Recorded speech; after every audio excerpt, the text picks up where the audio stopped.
మటుగా ఇది కుదరవు అంటే ప్రత్యక్ష దాడి దాకా వస్తున్నారు అంటే దాని అర్థం ఏంటంటే ఘర్షణ పెరగడం అనేది కూడా మనకు కనిపిస్తుంది. ఇదంతా అదర్ సైడ్. సరే, ఈ లోకర్ వారు వైసీపీ కాస్త బూస్టప్ ఇచ్చినట్టేనా? ఖచ్చితంగా వాళ్ళకి ఎక్కువ వచ్చి చెప్తున్నారు కదా, ఫ్యాన్ గిరగిరా తిరుగుతుంది అంటే ఫ్యాన్ రెక్కలు విరిచేసామని వీళ్ళు అంటుంటే లేదు గిరగిరా తిరిగిందని వాళ్ళు అన్నారు. రాజకీయం అదే కదా, నడుస్తూనే ఉంటుంది. అది ఎప్పటికప్పుడు ప్రతి అడుగులో జాగ్రత్తగా ఆచితూచి అడుగు వేయాల్సి ఉంటుంది. ప్రజలకు దగ్గర అవుతారా లేదన్నది ఒక ముఖ్యమైన అంశం. సార్ ఏంటి లిక్కర్ కేసులో అసలు ఏం జరుగుతుంది? అది కూడా ఇందులో భాగమే. ఇప్పుడు లిక్కర్ కేసు విడుదల రజనీకి లావు కృష్ణదేవరాయలకు మధ్యలో, మాజీ మంత్రికి ఎంపీకి మధ్యలో యుద్ధం అన్నది కాస్త అలా మొదలైంది. మనం వివరంగా చర్చించాం, ఒకరినొకరు సవాలు చేసుకున్నారు, ఇద్దరు చాలా మర్యాదగా మాట్లాడారు. కానీ ఆ నెక్స్ట్ డే లావు కృష్ణదేవరాయలు పార్లమెంట్లో లిక్కర్ స్కామ్ గురించి చెప్పారు. ఇది కనీసం 3-4 వేలు, ఇది 90,000 వ్యాపారం జరిగితే ఇందులో 10వ వంతు పూర్తిగా తీసేసుకున్నారు, మీ ఢిల్లీ లిక్కర్ స్కామ్ ఏ మూలకు రాదు, ఇవన్నీ కూడా చెప్పారు.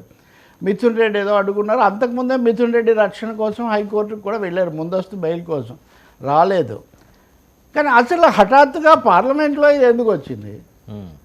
ఎందుకంటే ఎన్డీఏలో భాగస్వామ్య పక్షాలు కదా, ఎన్డీఏలో భాగస్వామ్య పక్షాలు ఎన్డీఏలో హోంమంత్రి దగ్గర, ప్రధానమంత్రి దగ్గర ఈ విషయం చెప్పలేదా? ఇక్కడ రాజకీయం చాలా ఉంది అంటారు రాజకీయ వర్గాలు. అదేంటంటే అది చంద్రబాబు ముఖ్యమంత్రిగా, కానీ చంద్రబాబు మాట అంతగా ఇంకా నడవట్లేదనే ఉద్దేశంతో పవన్ కళ్యాణ్ హోంమంత్రి దగ్గర కానీ ఈ స్కాములు ఏదో ఒక దాంట్లో మీరు గట్టి చర్యలు తీసుకోండి అని చాలా పట్టుబట్టినప్పటికీ వాళ్ళు పెదవి కదిలించట్లేదు. ఇంకొక దశలో అయితే అమిత్ షా చాలా కోపకి ఆగ్రహంతో మీకు అభివృద్ధి కావాలా, అరెస్ట్ కావాలా అని కూడా అడిగారు. ఇప్పుడు ఆయన అరెస్ట్ చేయడం మీకు కావాలా, లేదా మీకు సంబంధించి పోలవరమో అమరావతితో ఇట్లాంటి వాటికి మా సహకారం కావాలా, మీరు అరెస్టే మీరు కావాలంటే అప్పుడు అది మా ఆలోచన వేరే ఉంటుంది అనే మాట చాలా గట్టిగా చెప్పారు. రెండోది, ఎన్ని చెప్పినా నిన్న సోమ వీర్రాజు గురించి మనం మాట్లాడినట్టుగా మాకు రాజకీయం చాలా చేస్తుంటాము మాది అన్నట్టుగా వాళ్ళు ఇప్పుడు తెలుగుదేశం పార్టీ, చంద్రబాబు నాయుడు సీనియారిటీ వీటన్నిటిని దృష్టిలో పెట్టుకున్నప్పుడు మొత్తము గుడ్లన్నీ ఒకటే బుట్టలో పెట్టకూడదు అంటారు, keeping all eggs in one basket. So TDP అనే సింగిల్ బాస్కెట్లోనే గుడ్లన్నీ పెట్టడానికి బీజేపీ సిద్ధంగా లేదు.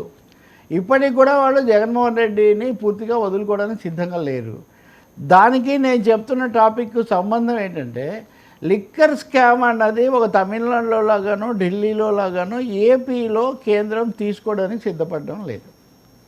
తీసుకున్నప్పుడు ఏం చేయాలి? దీన్ని చెప్పేదేమో అధికారికంగా, లేకపోతే కూటమిలో భాగంగా అమిత్ షాకో లేకపోతే ప్రధానికో 1-2 సార్లు చెప్పారు. కానీ వాళ్ళు చర్య తీసుకున్నప్పుడు రాష్ట్ర ప్రభుత్వం ఏదో ఒకటి చేయాలి. రాష్ట్ర ప్రభుత్వం ఏదో ఒకటి చేస్తే తెలియకుండా చేసేశారు అన్నది రాకుండా దాని ముందు దేశం దృష్టికి, పార్లమెంటు దృష్టిలో అది పార్లమెంట్ నోటీసులో పెట్టారు. ఆ కారణం వల్లనే ఈ విషయం ఇంత భారీ ఎత్తున అక్కడ తీసుకొని వచ్చారు. అది తర్వాత చంద్రబాబు నాయుడు కూడా కలిసి కృష్ణదేవరాయలు ఆ విషయం కూడా వివరించారు. ఇక్కడ మీకు ఒక పోలిక అనాలజీ నేను చెప్పేది ఏంటంటే, చంద్రబాబు నాయుడిని అరెస్ట్ చేసినటువంటి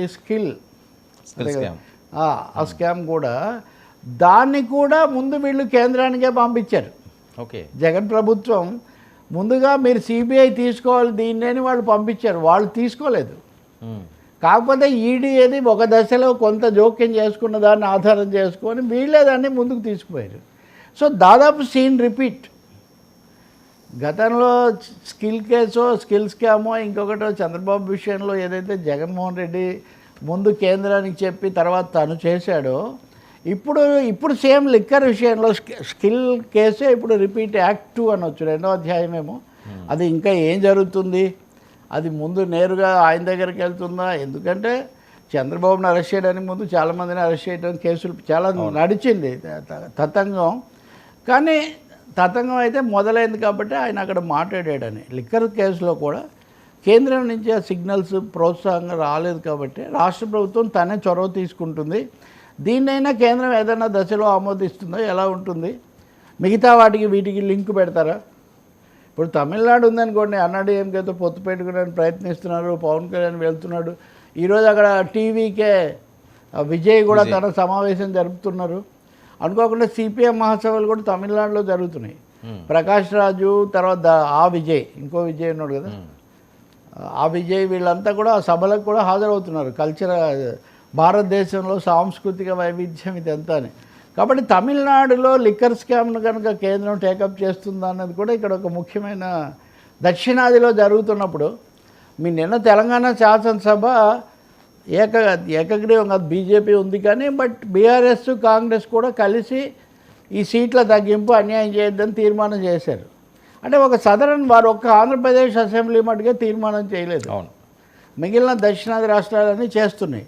సో ఈ పరిస్థితుల్లో దక్షిణాదిన ఈ లిక్కర్ స్కామ్ అనేది మళ్ళీ ప్రకంపనలు సృష్టిస్తుందా లేదా, కేంద్రం ప్రవేశిస్తుందా లేదా, అంటే కేంద్రం తమిళనాడులో ప్రవేశించి ఆంధ్రప్రదేశ్లో ప్రవేశించకపోతే అప్పుడు సిగ్నల్స్ ఎలా ఉంటాయి, ఇవన్నీ చూడాలి. సార్ ఒకవేళ కేంద్రం జోక్యం చేసుకోకపోతే దీంట్లో రాష్ట్ర ప్రభుత్వం ముందుకెళ్ళే అవకాశం ఉంటుందా? వెళ్ళటానికే ఇప్పుడు మేమే వాళ్ళు వెళ్ళటానికే ఇవన్నీ చేస్తారు. పర్మిషన్ అక్కడ ఇవ్వాలా?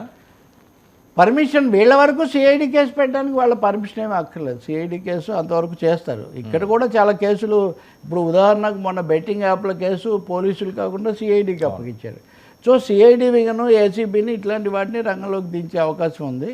దానికోసమే కేంద్రం రాకపోయినా తామైనా తీసుకోవాలి అన్న ఉద్దేశంతోనే.